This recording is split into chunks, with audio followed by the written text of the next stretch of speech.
welcome to the Pig and Whistle Tales from Azeroth.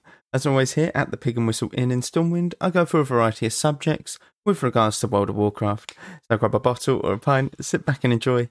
This midweek episode we'll be going over what our series, and we'll be finishing up the last of it with the Evoker class. We're going to be looking at the specializations, the usage in PvP/raids, mythic pluses, stuff like that, the roleplay elements, pros, cons, etc. So let's get straight into it. Evoker is the newest class in World of Warcraft. It was released in Dragonflight. It's got 3 specializations. It was originally released with 2. It is the only class to actually gain a specialization, like, in the later stages. You can kind of make that, like, argument for Druid, with Guardian Druid being added, but Guardian Druid was kind of already in the game, as it is the tank specialization, and the bear tanking talents were in the feral tree, so it kind of already existed. But you know, you can do some ifs and buts with that. But the Evoker specializations are Preservation, Devastation, and Augmentation. That's the one that haunts my dreams. Preservation is your healing specialization, and the other 2 are your DPS specializations, with Augmentation being a somewhat support class rather than a DPS class, even though it does still bring decent damage in PvP at the moment anyways. So in terms of PvP, well, let's go over the spec as a whole first. Preservation is very much a short-ranged healer. You're very much in the thick of it, as it were, if you're in a PvP environment, because you have 25 yards of range. I think that's kind of like your maximum. And essentially, you have a lot of utility to utilize for melee classes. You rarely play with, like, double caster. It's more of an aggro play style, Preservation in PvP. Because you can pump out a lot of damage as well with fire breaths, your fly over, I forget what it's called, rain from above, something like that. But yeah, this is the same for mythics, I would imagine. You're very much a supportive healer rather than a just pump heals and do nothing else sort of healer. You're very much in there purging buffs with your fire breath if you're in PvP, and you're constantly doing quite a fair amount of damage, to be honest, as a healer yourself. The Devastation and Augmentation. Devastation is very bursty. It's very bursty and can be very unpredictable, the damage is the best way to put it. Augmentation is very much you're boosting the other people's damage around you. So you can give buffs to your teammates and essentially it increases their damage done. And that is the main focus of Augmentation. Although it has been nerfed multiple times because of how powerful it is very much a staple point to have in a Mythic Plus group, as well as 1 or 2 in like a raiding situation. And there are compositions in PvP that very much favour having an Augmentation because they provide so much utility in terms of defensives, dispels with dream projection, shields, damage, just more damage for like bigger goes, essentially, to have a lot more kill potential, stuff like that.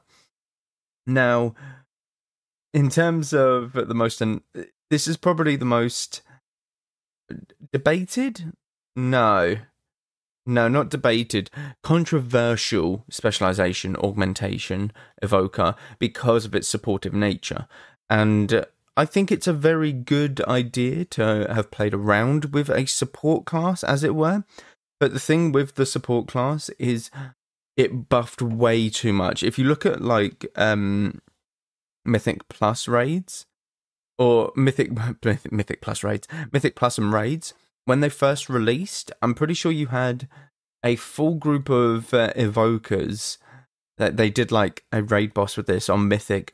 They had a full group of Evokers, and they had 1 Death Knight and a couple Demonology Warlocks. And they essentially, a mythic, like, raid, like, current raid boss at the time went down in about 30 to 40 seconds. It was crazy to see. So they support the other classes way too much because of the stat increase that they give.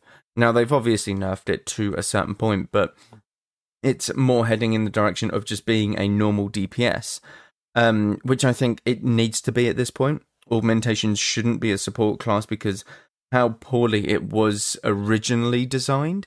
Don't get me wrong, it's amazing to play around with the idea of a support class, but the way that it's gone at the moment, you definitely need to go back to the drawing board and rework it, or bring in another specialization or a class that can like become a support class rather than, you know, try and add one mid-patch. Kind of use this as a foundation of a, like, going forward rather than like a failure.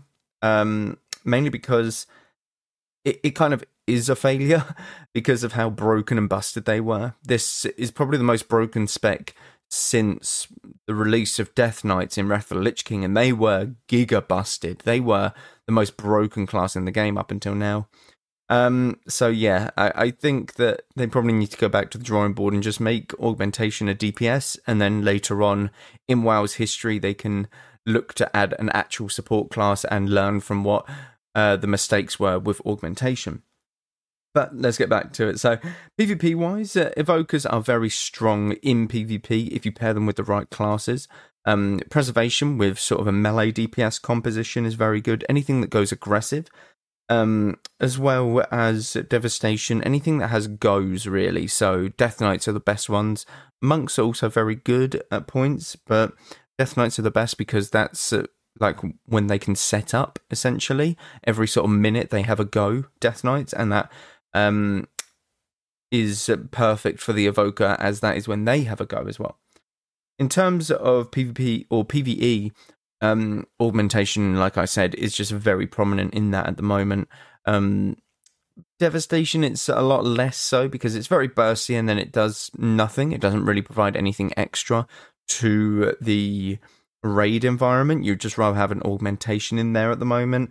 Devastation is a weird one because you could do so much burst with it, but at the same time, you just do nothing after, and it's very tough to play with it, essentially. In terms of pros and cons of it, the Evoker is the shortest ranged caster. It's actually getting outranged by some melee, in air quotes, like Ret Paladins, DKs. Like, it's crazy. It's absolutely crazy. So that is definitely one of the cons, but the pros are they are actually quite durable, being a melee or mail-wearing caster, such like shamans. They also have multiple defensives, renewing blaze, a couple of walls, essentially, both on like the same cooldown, kind of like pain suppression when you have 2 charges of it. So it's defensively very strong, but it also doesn't have a lot of CC for PvP. It doesn't bring a lot of utility. Devastation doesn't, anyway. Augmentation very much does bring utility to the table. So they each have their own niche, but I think Evoker is one of the classes that I found really tough to actually get into because of the way that it plays, its movement, and the way that it like actually casts stuff and gets its damage out. I couldn't find a way to play it, but it's definitely suited for certain people and how they play, I would say.